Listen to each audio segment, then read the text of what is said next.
മഹിളാ കോൺഗ്രസ് സംസ്ഥാന president JB Mather MP നയിക്കുന്ന മഹിളാ സാഹസ് കേരള യാത്രയ്ക്ക് അണക്കരയിൽ സ്വീകരണം നൽകി. കെപിസിസി എക്സിക്യൂട്ടീവ് അംഗം AP ഉസ്മാൻ സ്വീകരണ യോഗം ഉദ്ഘാടനം ചെയ്തു. സ്ത്രീകളെയും കുട്ടികളെയും ഉൾപ്പെടെ നേരിൽ കണ്ട് ജനസമ്പർക്കം നടത്തി താഴെത്തട്ടിൽ മഹിളാ കോൺഗ്രസ് പ്രവർത്തനം ശക്തിപ്പെടുത്തുക എന്ന ലക്ഷ്യത്തോടെയാണ് സംസ്ഥാന കമ്മിറ്റിയുടെ നേതൃത്വത്തിൽ മഹിളാ സാഹസ് കേരള യാത്ര നടത്തിവരുന്നത്.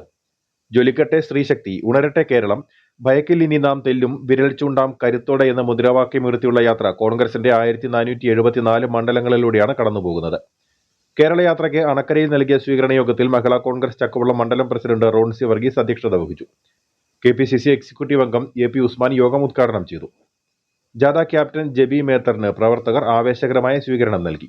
സാധാരണക്കാരന്റെ ദുരിതം മനസ്സിലാക്കാതെ ദുരിതത്തിൽ നിന്നും ദുരിതത്തിലേക്ക് തള്ളിവിടുന്ന വിലക്കയറ്റം രൂക്ഷമാകുമ്പോൾ അതൊന്നും തടയാൻ ഒന്നും ചെയ്യാത്ത, റേഷൻ കടകളിൽ സാധനങ്ങളില്ലാത്ത, അതിനെല്ലാം ഉത്തരം പറയേണ്ട പിണറായി വിജയൻ എന്ന മുഖ്യമന്ത്രിക്കെതിരെ തന്നെയാണ് നമ്മൾ വിരൽ ചൂണ്ടുന്നത്.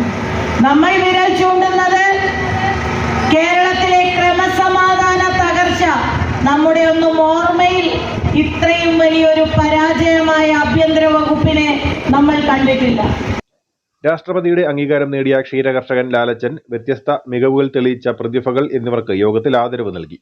മഹിളാ കോൺഗ്രസ് ജില്ലാ president Mini Sabu, Jayalakshmi Dathan, Nisha Soman, MD Arjunan, Cyriac Thomas, Ancy James, Manimekhala, Congress block president Robin Karakkatt, മണ്ഡലം പ്രസിഡന്റ് VV മുരളി, ഷൈനി റോയ്, മറിയാമ്മ ചെറിയാൻ തുടങ്ങിയവർ സംസാരിച്ചു.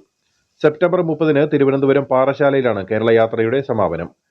അണക്കരയിൽ നടന്ന സ്വീകരണ യോഗത്തിന് ലവ്ലി ഈശോ, സാലമ ജേക്കബ്, ഏലിയമ്മ യോഹന്നാൻ, മറിയാമ്മ ചെറിയാൻ, ജയ ചെല്ലപ്പൻ, അനീറ്റ ഷൈജൻ, മിനി കോട്ടക്കൽ തുടങ്ങിയവർ നേതൃത്വം നൽകി. News bureau, Anakkara.